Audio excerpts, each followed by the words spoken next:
Can you see those? Oh, there's 2 votes.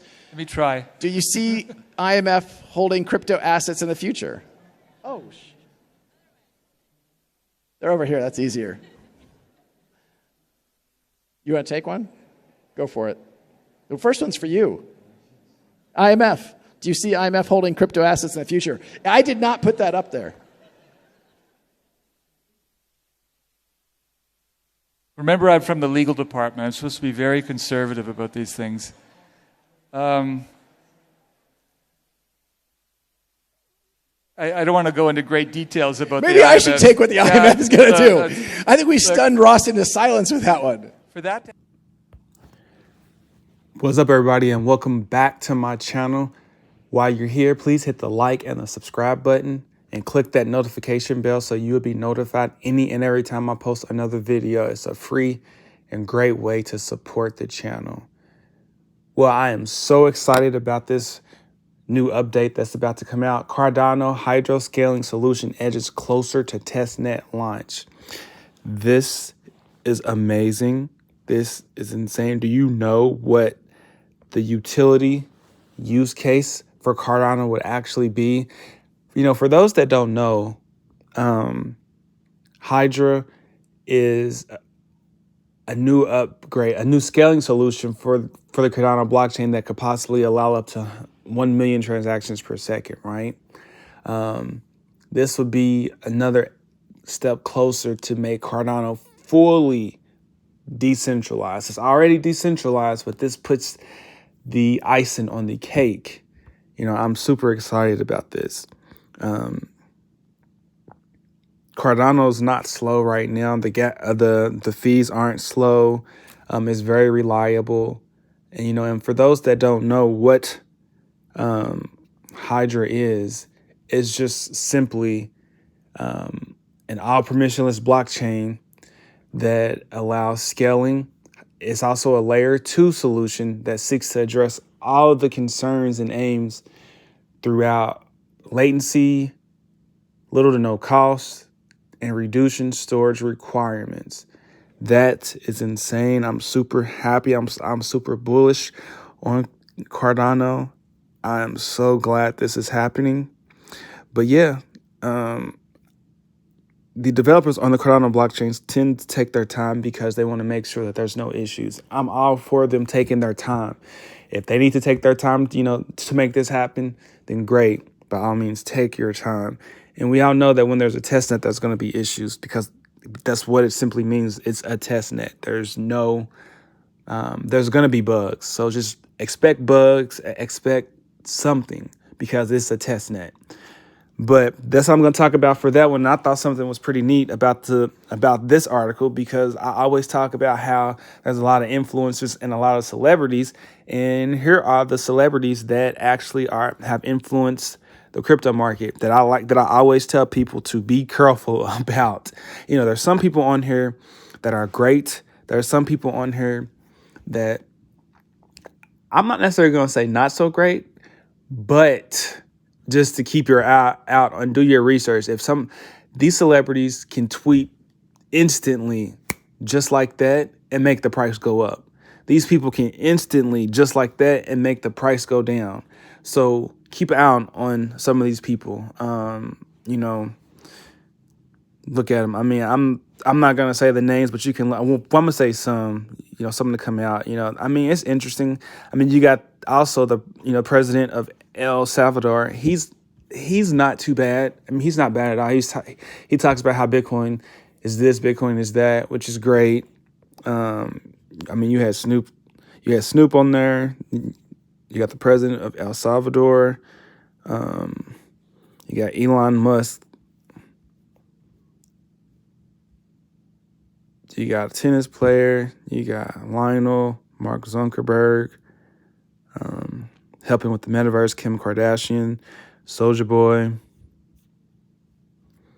Paris Hilton. There's a lot of people on here that, like I always tell people, be really careful on who you trust because at the end of the day, you are your own person.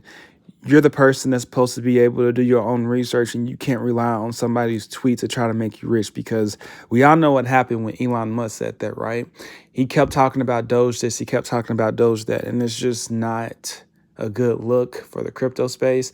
I do feel like that eventually, once the regulations come out for crypto, that it will actually be a game changer, and it will actually change the game, folks. But that's all I'm going to say. I thought that was pretty neat. We're going to move on to the biggest news of the day. U.S. Treasury official beacons new stablecoin regulation. I am so glad. The subtitle talks about, if Congress does not enact legislations, the regulators will try to use what authority they have stated in the U.S. Treasury official, and that is not good. So the article mentions and talks about how the current regulations happen, what they are, and how it needs to be changed. It says here, the United States Treasury made further hints of new laws for stablecoins on December 17th. The United States, Neely Liang, the Undersecretary of Treasury for Domestic Finance, fueled more stablecoin regulation speculation with comments on investors' potentially big risks with using stablecoins. This is big, folks, because here's the thing. I specifically think they're talking about the XRP ledger. And I say that because the XRP ledger, is currently, and I'm not excluding the Stellar Lumens blockchain, right? Because they also have CBDCs. But right now, what's under fire is Ripple versus SEC in this lawsuit. Constantly, the Ripple team is constantly bringing out and sending articles about, in case you missed this, in case you missed that. And guess what? It's all about framework and structure work about CBDC, central bank digital currency. So I truly believe that regulation is coming quick. Regulation is coming now. There's that statement about stuff always moving slow until it moves fast again, right? Well, this is what's happened. It seems like it's moving extremely fast. Following on from the Financial Stability Oversight Council November 2021 report on stablecoins, the top official for financial oversight at the U.S. Treasury stated that if Congress does not enact legislation, the regulators will try to use what authority they have. And that actually goes about what the SEC is doing. The new chairman, Gary Gensler, of course, is just trying to run all over crypto. He does not care. He thinks every digital asset except, well, I'm not even going to say that now, every digital asset, he thinks every digital asset is a security. The SEC is now actually going back and falling over their toes saying, well, wait a minute, we didn't say Bitcoin and Ethereum was a security. I'm sorry, we didn't say Bitcoin and Ethereum were not securities. Well, wait a minute. Yeah, you did. You said they were not securities. Jay Clayton, the former chairman, actually said it. And there's a video going around saying just that. There's paperwork that was given Ethereum a free pass that was going around, but it got leaked. So now you have to discuss it. We have to discuss it. So there's a lot of things that's going on that Gary Gensler is trying to undermine, but Congress has to step in because it's getting crazy. And I don't know about you, but I know that what I hold is not a security. I know XRP is not a security. I know Bitcoin is not security. I don't know about Ethereum. Don't jump on me about that, guys. But Ethereum had a lot of sales like it was a security. Where you say, well, Trey, what about XRP? What about XRP? Here's the thing. XRP was given to the Ripple team prior to XRP being created. XRP didn't even have the name XRP when it was created. I believe it was like OpenCoin. So that's the thing. OpenCoin was just changed and rebranded and called XRP. XRP is the oil that runs through the cars in order for it to work properly. Oil keeps cars working. Just like XRP is a liquidity tool that I like to call it as oil because it opens up and it unclogs all the money that's locked up in the Nostro Vostro accounts. It's a liquidity tool used to settle transactions 3 to 5 seconds. It's capable of 1 million transactions per second. There hasn't been a double spin on there. So that sounds like hard money and virtual currency to me. I mean, but that's just me. It says here the Treasury has limited powers as broad stroke stablecoin regulation is not possible without the backing of a congressional mandated authority. They can do a little here and a little there, but if there are fundamental to crypto assets and they aren't stable, they could potentially be at risk. This is, even though the Treasury has limited powers, I do know that stablecoins are not going anywhere. Stablecoins are not securities. Gary Gensler believes stablecoins are securities, which I don't even see how that even can be possible because stablecoins are backed by the US dollar 1-to-1 ratio. So it's just, we need to get our stuff together, folks, because we're at the path where we're getting left behind, and it's not a good look. It's not a good look at all. It's really not a good look. Here it says here that the regulators claim that investor runs on stablecoin could wreak havoc on the market, while the sheer size of a market collapse could upset traditional finance markets. If such a run took place as a result, commentators such as Mark Cuban saw 2021 as the year of stablecoin regulation. Ling's comment indicate the Congress and the Treasury may be loggerheads when it comes to stablecoin regulations. I believe that. In the November report, the Financial Stability Oversight Council stated that it is prepared to take steps on its own to address stablecoins if Congress fails to pass. I don't think that there should be any doubt behind what a stablecoin is, but then we do live in America. We do stifle innovation. And the thing that gets me is that, and it's not just everybody in Congress, right? It's like, it's the people that are so old that they don't understand what Bitcoin is. I can guarantee you, if somebody were to go in there right now and ask every last one of them what Bitcoin was, like Ted Cruz mentioned, or what crypto was, I can guarantee you they would tell you that they did not know. And we need younger people in office that could actually do something. It's absolutely insane, folks. Do I believe that regulation is coming? Yes. Do I believe that the XRP ledger is going to play a major part in stable coins and then CBDCs? I do, because it's going to be the bridge currency of them all, especially with the Fusion Total messaging that just came out, and with Ripple partnering, and with the United Nations choosing the XRP ledger. And this is another thing that I kept saying.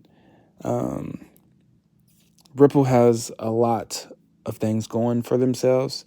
Even though XRP is not a security, Ripple utilizes XRP as a liquidity tool. And here's another tweet that they just mentioned about, in case you missed it.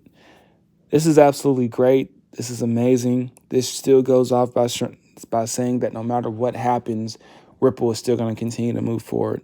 And I keep telling people, and I'm going to keep saying it on my show every single day, the SEC would not allow the Republic of Palau to use the XRP ledger to create the first ever US-backed CBDC, central bank digital currency. They would not allow it if they did not believe in the technology, folks. In my previous video that I went down a rabbit hole about what is ISO 20022 and why it's important and why it affects crypto, I specifically go and I talk about that. I specifically break it down and let people know that Palau is a U.S. territory. And then the first U.S. CBDC is being created for the Republic of Palau. Now, do you honestly think the SEC or any form of government would allow that if XRP was a security? I'm just saying, folks, the writing is on the wall. It's right there in your face. The U.S. cannot use a digital asset unless it can prove itself in court under fire, under scrutiny, under regulation, under regulatory clarity, uncertainty. And once it gets put through all of the tests, once the U.S. gets tired of beating it down and beating it down and beating it down and beating it down, and the price is stable, that lets the U.S. know that this crypto is not volatile at all. I mean, XRP has not reached its all-time high in almost 4 to 5 years. That's a stable digital asset to me. And if you ask me, I believe you should know what you hold. If you're holding it, if you're trying to get it, you can get it from Uphold right now. That's the only exchange that allow you to get it in the U.S. If I were you, I would go back and watch that video that I created of saying what is ISO 200 2022 and why it's important. It's going to be popping up at the end of the video, but you should definitely watch it because it's really important. I believe you should actually watch it. Because there's rumors going around that there's 5 digital assets that are compliant with the new payment system, with the new payment and messaging system. But so far, the only certified one is Ripple, and Ripple utilizes XRP as a liquidity tool, and Ripple also partnered with Finistra to create a new messaging payment system. The lines are coming together, folks. If you don't see it, that's okay. We're here to help you to connect the dots when you can't connect the dots. But it's here. It's really here. There's a lot of use case liquidity and mass adoption for most of the cryptos, and about 90% of the cryptos that are actually here won't make it. But what's going to be birthed from this Ripple versus SEC lawsuit is going to be a Ripple test, and it's going to be a set of requirements that every cryptocurrency is going to have to meet before they can either be considered securities or be listed on an exchange. But that's just me, folks. That's all I got to say. If you haven't watched my recent video that I did a few days ago on what is ISO 20022 and why it's important, please watch it. It's really important. And if you made it this far, please hit the like and that subscribe button so you'll be notified when I post another video. As always, folks, please make sure you stay focused, stay locked in. Peace. I want to turn to you. Thank you for a moment, Mr. Brooks. If you were king for a day and you were going to tell us, here's what you need to do to structure the regulatory framework, in a minute and 39 seconds, tell us what that would look like. I mean, I can barely introduce myself in a minute and 39 seconds, Congressman. I come back to the concept of parity. I don't know why we believe that incumbent institutions are risk-free and anything new is highly risky. So if I have a platform built on a blockchain that is doing lending, I don't know why it's so hard for us to say that can participate in our banking system. If I decide that XRP is a security, why won't we let it list on a US exchange? The problem is we treat crypto assets differently from all other assets. And the answer is just recognize them for what they are. These are assets that represent some underlying activity. It could be a network, it could be an application. They have a value that people are willing to buy and sell at. Let them in. That would be my message.